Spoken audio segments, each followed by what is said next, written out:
Welcome to everyone. હું HK Barad cooking ચેનલમાંથી બોલું છું. આજની મારી રેસીપી છે લગ્ન પ્રસંગે બનતું હોય તેવું સ્વાદિષ્ટ ડુંગળી બટાકાનું શાક. લગ્ન પ્રસંગે બનતું સરસ એવું ડુંગળી બટાકાનું શાક સાલ વગરનું, સાલ ઉતારીને બનાવવાનું છે.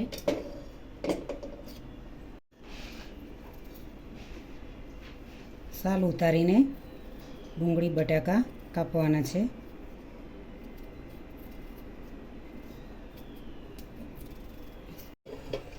કુકર મૂકીશું. તેમાં 3 ચમચી તેલ એડ કરીશું. એને મસાલો તૈયાર કરી દઈશું.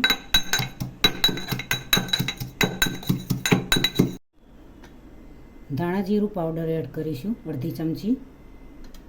હળદર એડ કરીશું 1/2 ચમચી. 1 ચમચી મરચું એડ કરીશું.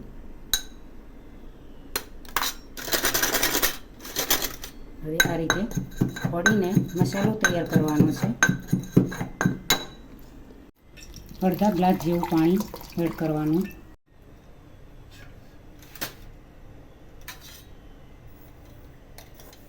રાઈના દાણા 1/2 ચમચી એડ કરીશું. મેથીના દાણા એડ કરીશું. રાઈ થોડી નોર્મલી ડુંગળી બટાકાના શાકમાં થોડી વધારે નાખીશું.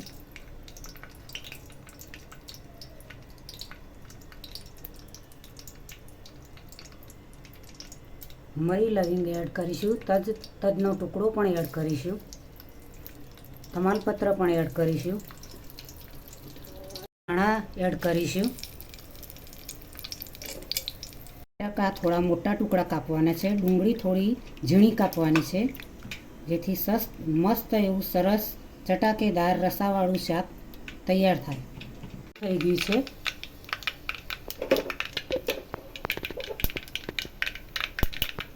હિંગ એડ કરીશું 1/2 ચમચી કરીશું.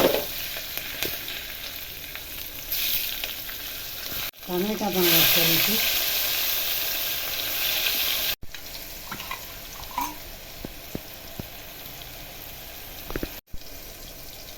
તૈયાર થઈ ગયું છે. તેલ ગરમ થઈ ગયું છે. રાઈ દાણા જીરું બધું સરસ રીતે થઈ ગયું છે. હવે તમે 1 ચમચી સરગવાનો પાવડર એડ કરીશું, જેથી કરી બટાટા ડુંગળીનું શાક ટેસ્ટી અને સ્વાદિષ્ટ બને.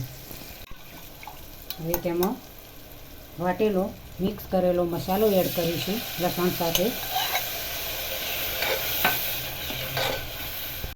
હવે તેમાં કાપેલા ડુંગળીની બટાટા એડ કરીશું.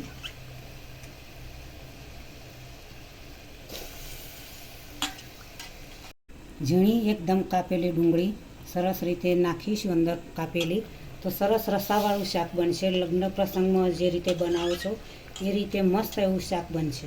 આપણે બંધ કરીશું. 4 વિસલ કરી દઈશું. શાક તૈયાર. મસ્ત એવું ડુંગળી બટાટા ટામેટા અને લીલા મરચાંનું શાક તૈયાર થઈ ગયું છે. હવે બાઉલમાં સર્વ કરીશું. આ રીતે બટાટા મોટા હોય તો શાકનો દેખાવ પણ મસ્ત લાગે. ડુંગળી સરસ એવી ઝીણી ક્રશ કરીએ તેવી કાપવી જોઈએ. તમે બહાર જઈને લગ્ન પ્રસંગમાં આ શાક ખાઈ શકો છો, તો ઘરે બનાવીને કેમ ના ખાઈ શકો. હવે તેના પર ગાર્નિશિંગ માટે ધાણા એડ કરીશું.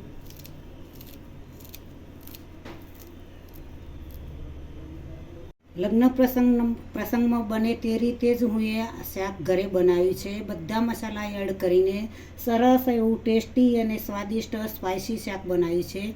તો આ રીતે તમે ઘરે પણ શાક બનાવી શકો છો મિત્રો. લગ્ન પ્રસંગમાં આપણે ખાઈ શકીએ છીએ, તો ઘરે બનાવીને કેમ ન ખાઈ શકીએ.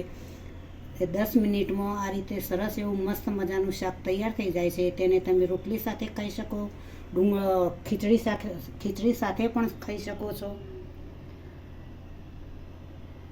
તે પણ તમે શાક ખાઈ શકો છો.